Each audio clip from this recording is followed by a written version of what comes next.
وَيَسْتَعْجِلُونَكَ بِالْعَذَابِ وَلَنْ يُخْلِفَ اللَّهُ وَعْدَهُ وَإِنَّ يَوْمًا عِندَ رَبِّكَ كَأَلْفِ سَنَةٍ مِّمَّا تَعُدُّونَ.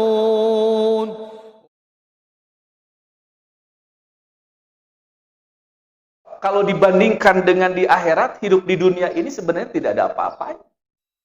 Apalagi ketika Rasulullah menyebutkan di dalam hadis, a'maru ummati ma bainas sittin ila sab'in. Umur-umur umatku, kata Nabi Muhammad, hanya sekitar 60 sampai 70 tahun. Rasulullah menyebutkan di ujung hadis tersebut, wa aqalluhum mayajuzu dzalika. Aqall itu dari qalil, sedikit. Aqall paling sedikit. Sedikit sekali umur umatku yang di atas 70 tahun. Pertanyaannya, bandingkan dengan dengan umur atau waktu yang ada di akhirat. Sebagaimana dinyatakan di dalam Al-Quran surat Al-Hajj ayat 47. Kemudian juga surat As-Sajdah ayat 5.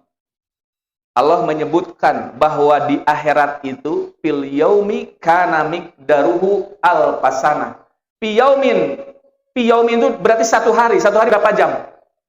24 jam. 24 jam di akhirat itu miqdaruhu, ukurannya itu sama dengan alfasana mimma ta'uddun.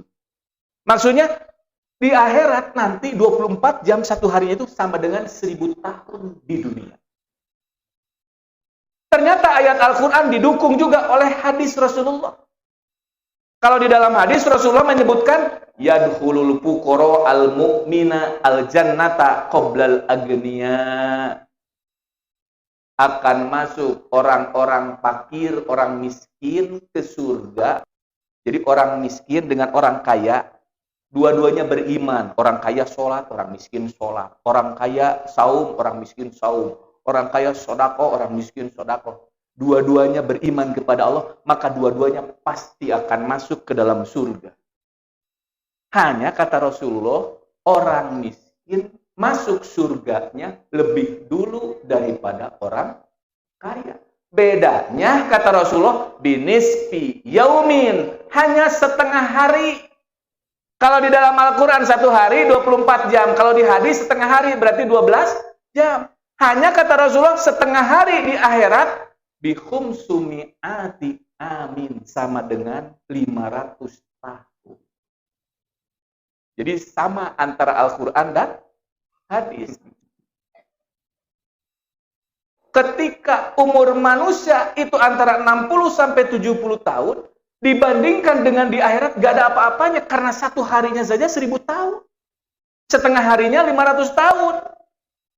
Sekarang kalau setengah hari itu 12 jam dibagi 2. 12 jam sama dengan 6 jam.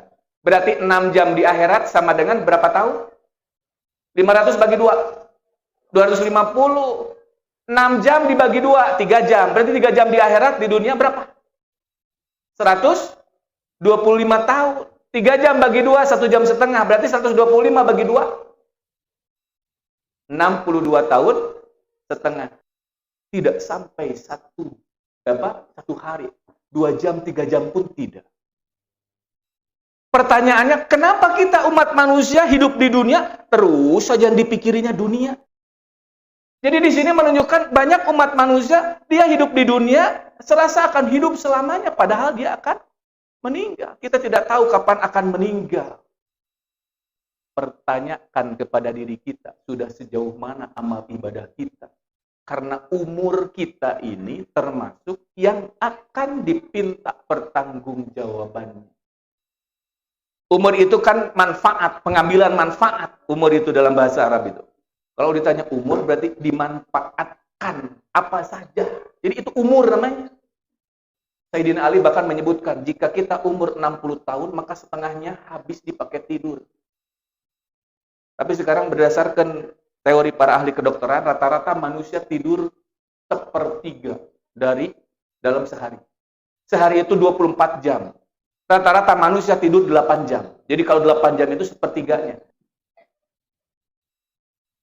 Apalagi ketika kita sudah diperingati di dalam Al-Quran surat Al-Ahqaf. Rahasia kenapa Allah menyebutkan umur 40 tahun di dalam Al-Quran surat Al-Ahqaf ayat 15. Hatta idza balago asuddahu wa balago arba'ina sana. Ketika manusia sudah berumur, sudah dewasa, arba'ina sana, ketika sudah umur 40 tahun. Para ulama di dalam kitab-kitab tafsir, kenapa Allah menyebutkannya ketika sudah umur 40 tahun. Di antaranya, karena belum diteliti berdasarkan keilmuan, secara ilmiah begitu. Hanya para ulama itu berdasarkan para sahabat, tabi'in. Jadi tafsirnya bil maktur begitu. Nah kata Allah di dalam Al-Quran, qala harus sering berdoa. Pertanyaannya, kenapa disebutnya 40 tahun? Ternyata ketika manusia diantaranya, pendapat para ulama itu, ketika manusia sudah berumur 40 tahun, dosanya lebih banyak daripada pahalanya, maka kata para ulama diantaranya, bersiap-siaplah orang tersebut masuk neraka. Jadi kalau sekarang ada orang 40 tahun, dosanya lebih banyak daripada pahalanya. Kata para ulama, bersiap-siaplah masuk neraka. Ada lagi pendapat yang lain, kenapa Allah menyebutkan rahasia 40 tahun? Para ulama ada yang menyebutkan, seperti Ibrahim An-Nakhai. Beliau menyebutkan, apabila manusia sudah berumur 40 tahun dan memiliki satu karakter, satu akhlak, satu tabiat, apa saja karakternya, apa saja akhlaknya, maka itu karakter akhlaknya tidak akan pernah bisa berubah.